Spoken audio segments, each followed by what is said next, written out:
Alright, turn on the live stream.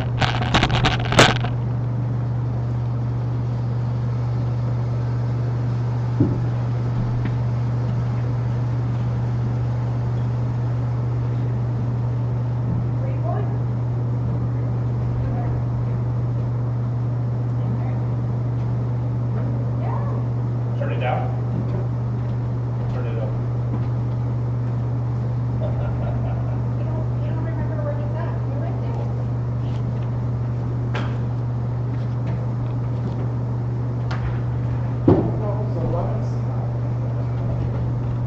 Switch, remember?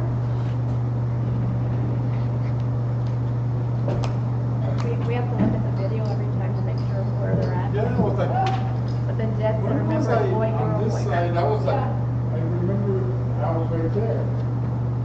You were. And then after the election, then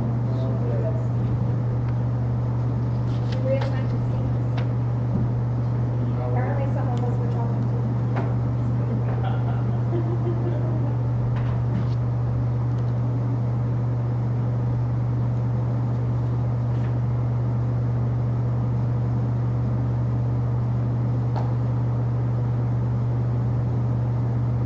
Are you hot? I It's turned it not off. bad right now because it's just going there. I've turned it off, it's just pointing down. No, but I mean. Yeah, I was gonna say, I felt like I was gonna have to start stripping down during the meeting. It's so noisy, I try to turn it on and run it so it warms up and then turn it off for the meeting itself. Because otherwise you can't hear anybody.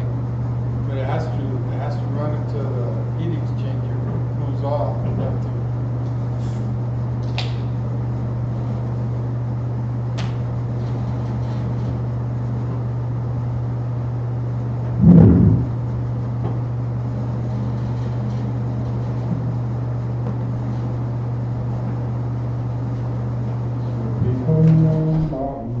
We're having karaoke. Let's sing,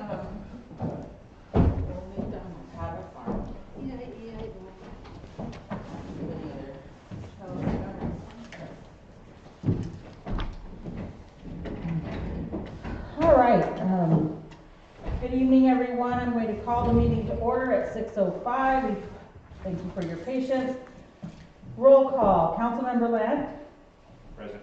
Councilmember Byrd. Here. Councilmember Tomerlin, Here. Councilmember Aguilar. Here. And I am present. Please let the record note that Vice Mayor Alonso and Councilmember Navarrete are excused from tonight's meeting. If everyone would please rise and say the Pledge of Allegiance. I pledge allegiance to the flag of the United States of America and to the republic for which it stands, one nation, under God, indivisible, with liberty and justice for all.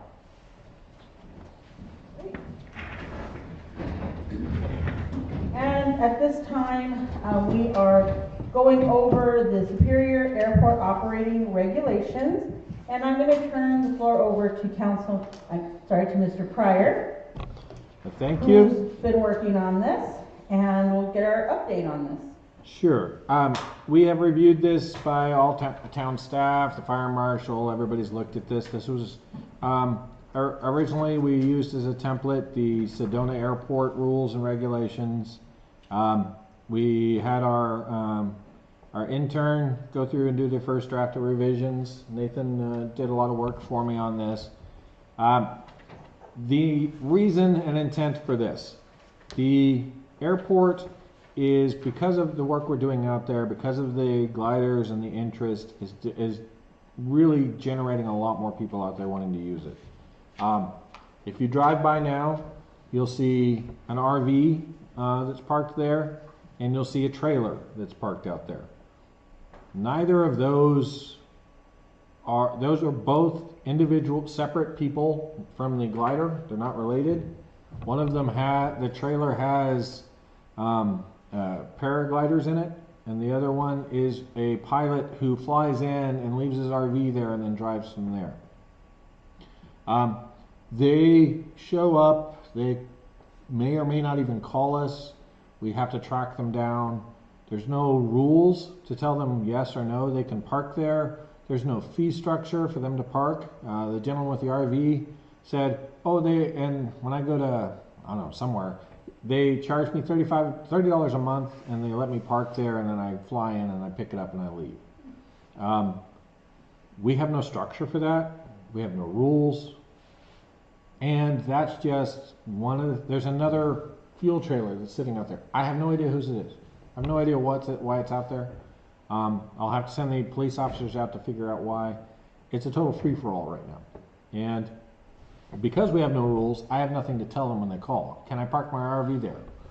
Well, it was allowed in the past, and it was generally a pilot who was staying there for a short period, and we spoke to the airport supervisor, and he said yes, that was okay. So we've allowed it once in the past. So is that the rule? Is that what we're going to do? We need some rules. And it's not about what we're doing today, it's about what we're doing in the future. So there are a lot of rules, a lot of sections of this do not apply to us, obviously. We're not there yet, but you don't want to develop a rule set after you have 15 people breaking the rules. We want to have some basic structure so that when they come in and they make a demand, like I want to park on there, and some of them can be quite aggressive. We have some idea what to tell them. These are not poor people. These are generally well-to-do people who are used to getting their way. So they are you have to make sure we have some rules. Most of these are pretty generic. We'll need to expand some of them. For instance, there's not much on the gliders. There is a section on the gliders, but it's not very thick. It doesn't really cover a lot. There's some fees, and we borrowed there was a rate study at Coolidge just a couple of years ago, so we borrowed those rates because Coolidge is just a little bit bigger. You'll see a lot of it is really unimproved sites and improved sites. So we have no improved sites. So you want to park at a piece of dirt out there that happens to be graded flat, there's no rate for it now. So the gliders, there's no structure for us to charge them for it. There's no way to calculate it in kind. When they've given us contributions to help improve the airport. How much time does that buy them? How big a rental is it? We have no structure for that. So again, it's just a complete free-for-all. And until we set up some rules, it's almost impossible for us to regulate it because it's all case by case. There is no rule we're enforcing. We're just making up a rule on the spot.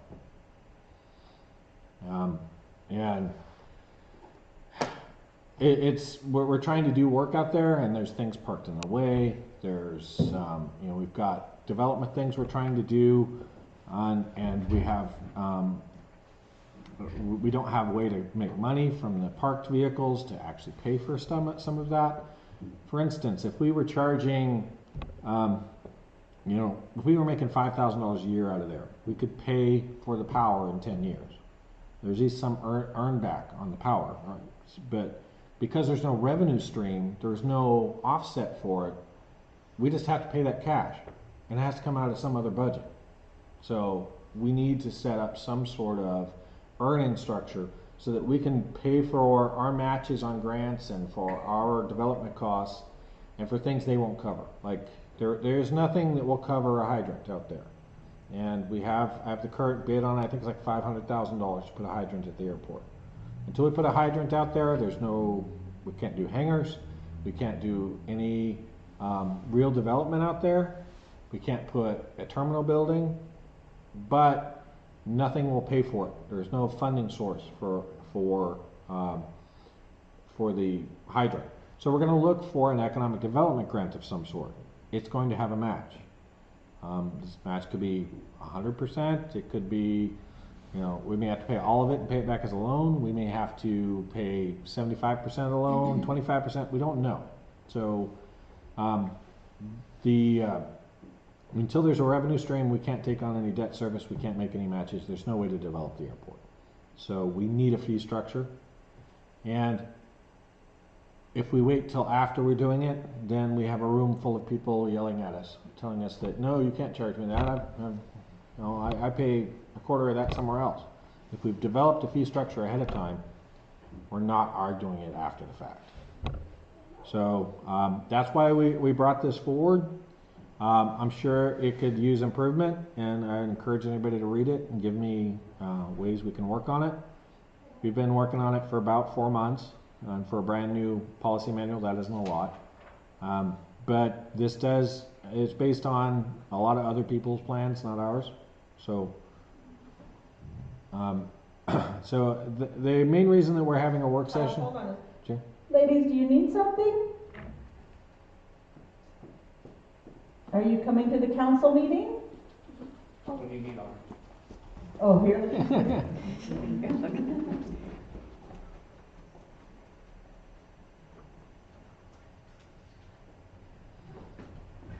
It's raining, we need to sit in the car.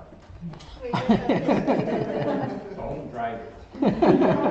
No joy riding. All right, so the main reason this is a work session and not just a discussion item in the council meeting is because Vice Mayor Alonso requested it. He's not here tonight. It's up to the council how you'd like to move forward with this. Is there anyone here who has questions? You have discussion items, I'd be happy to address them now. So what is your recommendation? My recommendation is that we go through the process of adopting this. We make sure everybody reads it, vets it, and in the next few months, we finally adopt it. And it will give us a structure. It's only 33 pages long, and for a policy manual, that's nothing. So it's a pretty loose structure. Anybody else have any other input or Did comments? Armitage Reese do this? I know he said it'd still help out, but. He read through this, he approved it. He was still on the council when we started the process, so he's read it and signed off on it. Do we have an airport manager right now? Technically, I'm the airport manager, and Bruce is also a dual role with us. He's the head of the Airport Advisory Committee, which was never officially dissolved, but it hasn't met in 10 years. And I'll admit, like I haven't done a deep dive reading on this, but I think it's all very straightforward, government-esque, and I appreciate all the work everyone's doing. I do kind of feel like it's something that we do need to address urgently, and I would like to see us come to consensus by April. I think April's a good timeline because it gives everybody a little bit more time, unless council feels like you think we can be ready in March. And I didn't realize, I didn't really think about the vice mayor's trip. So, or if there's anybody on council who wants to maybe take this on as a, working with staff. But I think you guys have done a great first thing, and the best thing about policies is we can always just, once we adopt it, we can tweak as we go and trust staff to send us any amendments that need to be made. I mean, it's kind of a pain, but it's never going to be perfect on the first shot. But we definitely need to do something. Yeah. I mean, it's not, like you said, we might only have 2 right now, and then all of a sudden, well, come on over, I have this place right here at this spot, and it can't be worked out. I keep having to send the police officers out to run license plates to figure out where it came from. One of them doesn't have a license plate. We still don't know. That seems kind of sketch. Yeah. So, yeah. And there are other people who've contacted me wanting to do the same thing. Well, and I know that the airport is definitely one of our economic drivers, and for council, that's one of the things Ioana's been working on as that land exchange. As we acquire our land exchange properties, which who knows when that'll be, this year, 2026 at this point,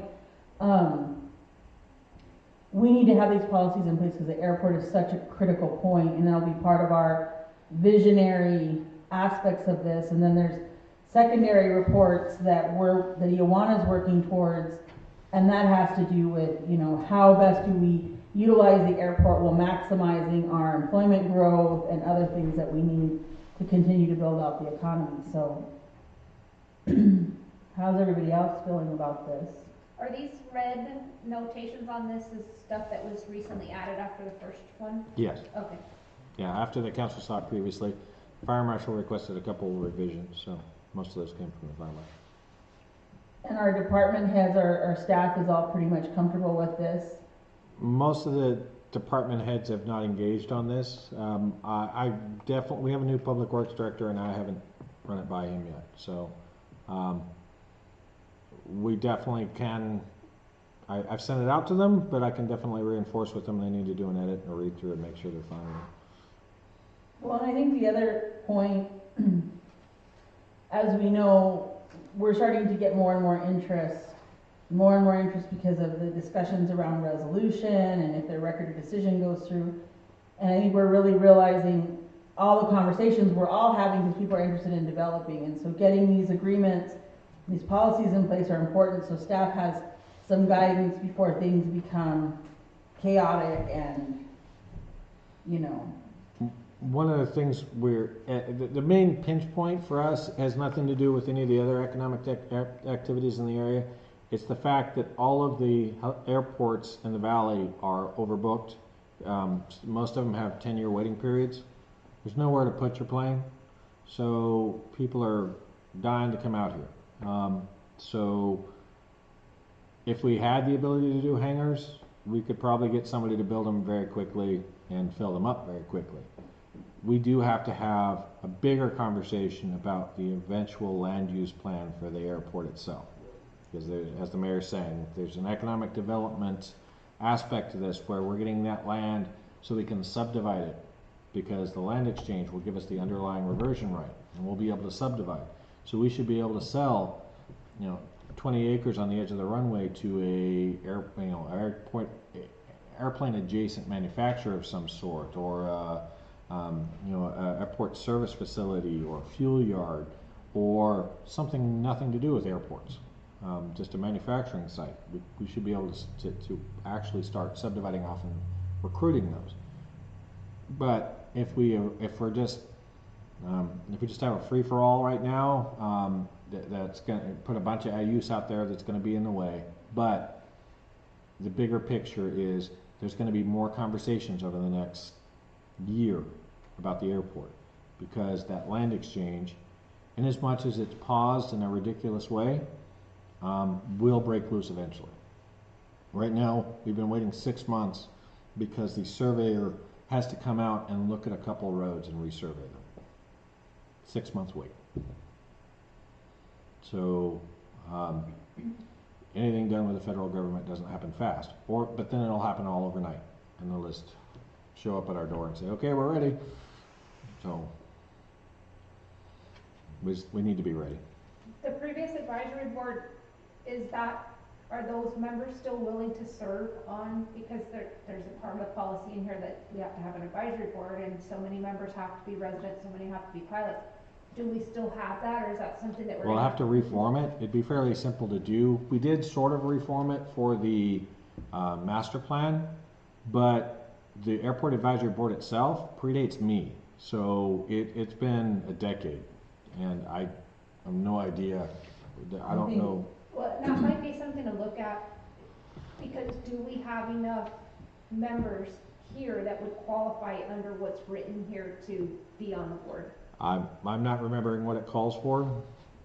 It's at least 6 members must be qualified electors and full-time residents of the town for at least 1 year, and 3 members shall be citizens at large who are non-pilots.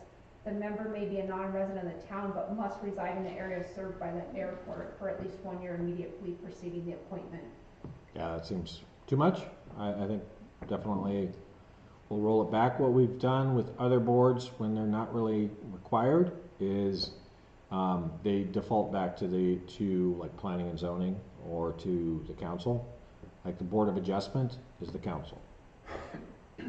I would, because the airport is so important, I think number one, this is a very good point, Councilmember Berg, because we see this on a lot of our boards, our nonprofits in town. Do we really have enough people and people that meet those qualifications? Obviously, it'd be great to keep former Councilmember Armitage involved and engaged, but I can think back to when we first started that committee. I don't think they ever had that many, but Mr. Vogler was on and they live in Florida now.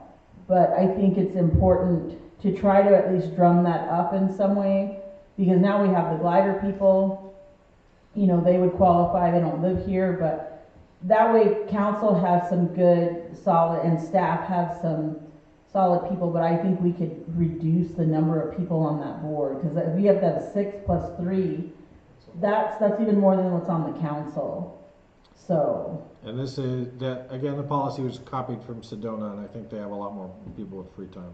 Oh yeah, they definitely do. And probably have a lot more pilots in their general vicinity, you know, that want to have a vested interest in this. But maybe there might be the airport manager from Kearney or Parrish, I forget Parrish's last name, who manages the airports for Pinal County.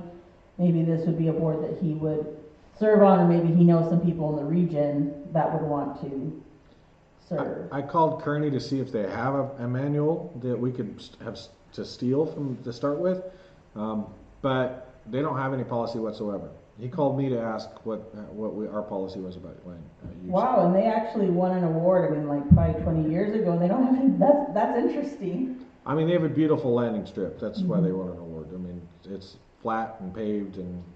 That is beautiful. But they just don't have. They do have some hangars, but not many users. They're a little far out. Yeah, but see, we're ideal for, you know, right here in, what is it, Augsburg? Yeah, the Mesa Gateway. Yeah, Mesa Gateway. It's no longer Phoenix Mesa, it's just Mesa Gateway back. If we do implement two, we'll have to think about some other big issues, like say we allow parking of the RVs. Where? Are we gonna clear a lot? Are we gonna allow them to park on the edge of the runway? I mean, we'll have to figure out something that actually regulates that. Cause right now, there's no developed parking anywhere on the site. So the one spot that could be parking is now a helicopter landing zone. So we'll have to grade out more space. But all that, we annexed to have all that other area, right? We have, the airport itself is 250 acres. We're only using about 100 right now. So there's lots of area out there, lots of space.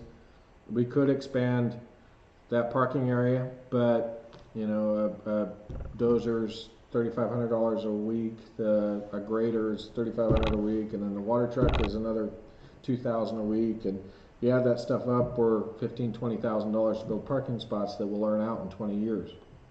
So it's a bit of a catch-22. So the glider people have given us $9,000 because they want to grade out the south end of the runway so they can run the glider down there and they don't have to block off the runway with their winch. And we can probably put in some parking with that because we'll be doing their work and then I'll have an hour to go putz around with the other stuff. But there's no dedicated funding source for this right now, is what I'm saying. Like there's no money coming in next year to pay whatever we spend today. And we have significant needs out there that we're not able to meet currently. Like we need power for the landing zones. Well, pandemic hit, and the price went from $22,000 to $47,000. So now what? We don't have $47,000 to spend on that. So I got to look for a grant, but nobody will pay for power. So we need a revenue source. Sell tamales. We have a We tamales get stand at the red cookies and Fly-in. cookies and Yeah, fly-in for tamales and pink cookies. Yeah. yeah, but we have to get going on this. Like you said, If we have there's going to be a lot of interest. Yeah, and if we have people sitting there who are willing to pay, but we have no structure. Like the RV guy said, I paid you $35 a month or whatever to park or whatever they were paying somewhere else. All that little stuff would add up if we had a way to allow it. But we just don't have any mechanism to charge anybody anything. So there's no mechanism to charge the glider people anything. So instead of nickel and diming ourselves to death, we want to nickel and dime ourselves to life, kind of thing. Yeah, just a little. I mean, we don't want to bankrupt any. We just want to charge a little bit of money for what they're doing because we're providing a service. We're providing Well, space. they pay in every other community so why shouldn't they pay in Superior, like, you know, and then we It's no are, different, yeah. yeah, we're responsible for being good stewards of our land and our resources, and so even if our taxpayers don't necessarily all have, obviously, there's not a lot of people that own planes, it's still an important resource, so. And these people are not resource poor. They have, a few years ago, a gentleman stayed out there for a week. He flew out. At the end of it, he donated $2,000 to the town for maintenance of the airport, and we use it to grade a runway. So they'll pay if we have a structure to charge them on. Well, and I know I met a gentleman who's been staying in our community and he's been camped on the forest, but he was here because of the aerial engagement program. And he was here doing flight school, learning about the gliders, and, you know, he's been eating in town every day, he's been shopping local, participating in activities, so it is a driver that, you know, we're starting to see the uptick in the use. So I think we need to kind of move on this a little bit urgently with maybe advice to council members that weren't able to be here tonight to say, you know, can you, address any of your concerns immediately, unless anybody feels that you want to bring this back as a, full council discussion for a work session. I see we're talking about like March or April, but can we just approve the fee schedule out of it? Start collecting money on it and then work on the, Okay, fee schedule for what? Where are they gonna park?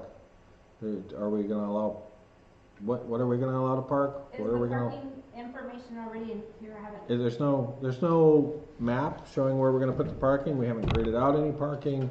My point is that we have to start charging fees, but we need to say what we'll allow, what we won't. A good example is, say we let somebody pull their RV onto the site and they run over one of the lights for the landing zone. There's no mechanism for us to figure out what that is and charge a fee. If you look here, they pay us $500, and plus, some cost or something, and then we have a way to fix our lights. So, I mean, there are a lot of little details in here that need to go with the fee structure. It's saying what we'll allow, what we won't allow. Do we allow, a refueling operation on site? Under what basis? Does it have to be a special vehicle? Do we allow parked airplanes? Are they tied down? Are they not tied down? All these things are laid out in the policy. Not in a lot of detail, just a little bit. And my request is that we go through this and spend, until next council meeting, take your red pen out, draw through any edits you have, send them to us so we can do up a working draft, and then we'll bring it back at the next one. And then we can adopt the whole policy with the fees and into the policy, and then we can start working on developing the spaces and everything out there. Again, we're gonna grade it. I'm the only dozer operator for the town, so I have to take a day off and go run the dozer out there to grade the spots. So when I get ahead of my schedule, I'm gonna go do that. But we haven't been able to schedule it yet because I've been too busy.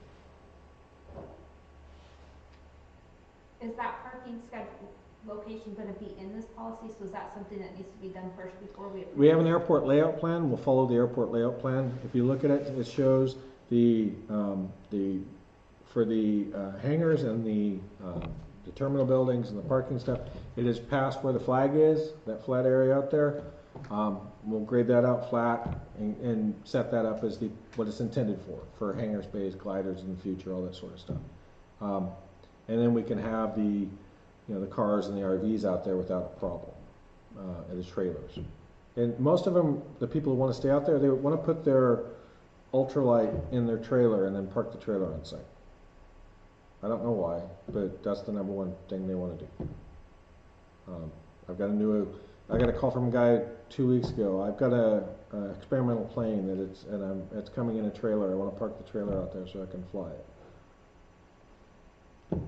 And if we have a fee structure for that, sure. And then, like I said, I'll grade out that spot flat. That's pretty fast with the dozer, if we have the equipment out there already. What kind of turnaround time are you guys gonna need from us if we make any recommendations to be able to update, to approve it for a council meeting? we would need it, if we're gonna do it for the March meeting, we would need it by the end of February. Okay. If we're gonna do it for the April meeting, it'd be the end of March. So right now, off of what we've discussed is one, the fee schedule, number two, how many people are on this airport advisory committee? So those are two immediate things that, you know, staff can get to work on without waiting for council to come back. Yes. And then I think we just put a deadline to this and be like, you know, if we have council members that weren't here that may want to, input to this, but just say if you have not, you know, you have time to go talk to Todd, and we will need any revisions by February the 26th, okay? Yes. Is everybody good with that? Because, When are they gonna be back, do we know? I don't know how long they're gone. That's my only concern, but they're gone 2 weeks. and they just left Tuesday, so they won't be back till the 25th. We could do it for the next month, that's fine too. In the meantime, I'd also encourage everyone to go out and look at the airport and look at all the little things that are happening out there, all the little freelancing behaviors, so you see kind of what we're worrying about. We've also requested, the next thing on our short-term plan is an AWOS, an automated weather observation system. Basically, it's a bunch of sensors on a tower that tell what the weather is at our airport and broadcast it out. It was on the airport plan. It's not a huge priority for the actual pilots who are using it, but FAA wants it. So ADOT Aeronautics reached out to us and, we reached out to a AWOS manufacturer and told him we were looking for a cheap one. He just upgraded one at another airport, and all the equipment's still good. They just bought all new. So they're giving us the tower, and they're trying to arrange the donation of all the equipment. So, but again, that's something I need power for. And the power is going to become more of an issue. In the past, 5 years ago, we would have written a check and been done. We had a cushion, we had funds available for special projects. Because the increase in our salaries and just keep pushing the envelope, we don't have a cushion anymore. We don't have 47,000 laying around. So all of the buckets we're spending right now are buckets we've negotiated funding for, or a grant or something like that, so that we can, minimize the impact to our staff. But it's still, we need the power and we have to figure that out, and the funding that comes from a rental agreement will help.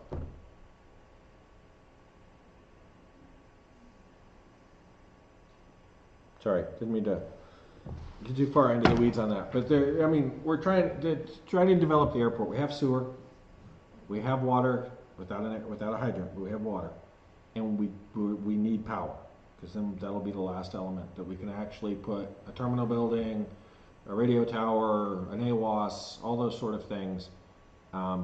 And the $47,000, it's a stretch. We could do it, but we would be really scraping the bottle next summer when our revenues were low. Well, and while we're talking about, in relation to all of our growth and planning and things that the airport needs to get us to that revenue generation, we have more things that are impending that will probably hurt cities and towns than are going to help us. And, we just had a big week with legislative things, and while we're one of the few cities in here, 91 cities in town, 71 of them have a food tax. And the legislature is trying to take that power away. You combine that with flat tax, a lot of the communities around us are going to have even less resources coming their way, and so that's going to make any type of grants or other funding available even more and more competitive. And we've been very successful, and I believe we'll continue to be successful, but because of the power plays of the legislature and they're consistently wanting to debilitate cities and towns and pass the tax burdens on to us, essentially is what they're doing, you know, we have to be very mindful of that, and, you know, we also have to be very mindful of, you know, we've been making a lot of strategic asks. I know Ioana's been kind of putting together, like, what are the next things that we need to ask? That's why we brought back some of these other meetings. So, because believe it or not, our 3-year agreement with resolution's already going to get into that renegotiation phase here very quickly, because we've already done almost 2 years now in the 3-year agreement. So, those are all things to be considerate of. So I don't necessarily have an issue with waiting until April, because I know other council members, but I also feel like, you know, there is urgency on this. So I'd like to hear from council, what's your preference, to push to try to get this done in March, or do you want to push, are we okay with letting this be something that we ask staff to get done by April? I think, one of the concerns is with, Alonzo, wanting some input on this, I think we should give him his chance. Okay. Has he had any input on it so far? No? Okay. So I was gonna say, if he had, then maybe that would be a reason to push it. Yeah, but it's a no-brainer. We have to do something right away. I mean, we have to generate some kind of revenue so we can pay for the things that we need to take care of. I agree, the faster we can develop it, the better it will be as a linchpin for future success. So, just to refresh my memory, if we wanted to approve it, it's a vote at a council meeting. Just, we don't have to read it 3-4 times before approving it. No. And any changes could also be done with just one council meeting if needed. Yes. Okay. It's just a policy, it's not code set. Why don't we go about it this way? I know we have 2 council members that are on having a great time, and we're sad we're not there with them. We all can't be on vacation together, that's not good. I'd like if staff could, maybe Todd, regroup this discussion a little bit, put the policy in an email, and then the council members that are out, we can just say like, hey, like, if you feel we need more time, then we'll move off of that. But if they're like, I can do this, and, you know, here's my questions, we can do that, and we can discuss it maybe a little bit more, but put it on the March meeting for an action item, and we can always table to April if we have to, but have it as ready to go as possible. Okay. Does that seem fair? Yes, Because that seems real. it impresses the urgency on this to give staff the protections that they need.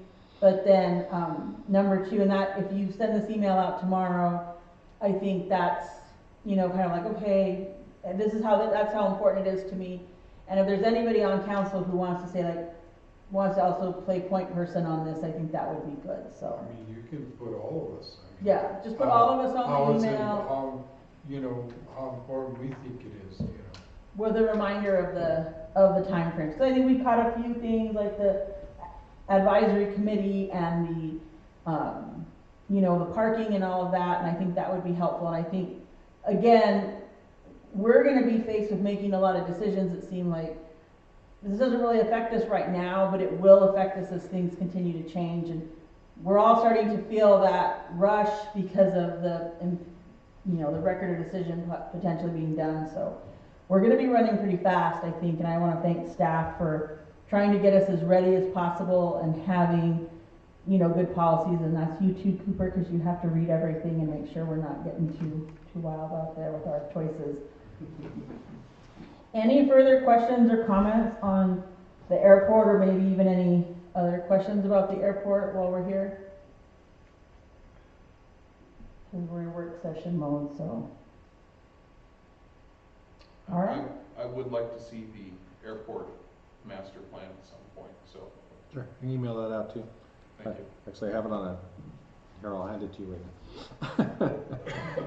Well, the airport master plan was one of the first plans we actually convened, right, you know, in the 2016-2017 period, because we were on the list to get the funding, and then we were off the list, and then a few phone calls to friends at ADOT, and we had a state legislator at that time, Barbara McGuire, I think she was a state senator, who also advocated to us at ADOT. So we got back on the list, really quick after losing the money. And that was kind of one of our big moves in knowing that we had to get this done. So ADOT's been very supportive, you know, throughout this process overall. So, all right. Without any further questions, comments from anybody, I'm going to have a motion to adjourn the work session. Who made? Chris, did you make? Chris made. Councilmember Tomerlin made the motion to adjourn. Councilmember Aguilar seconded the motion, and the work session is adjourned at 6:43. We will reconvene our meeting at 7. Our regular meeting at 7 p.m.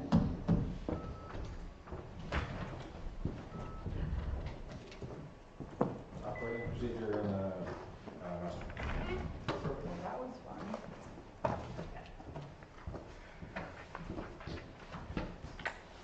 And there's more food there. You can go.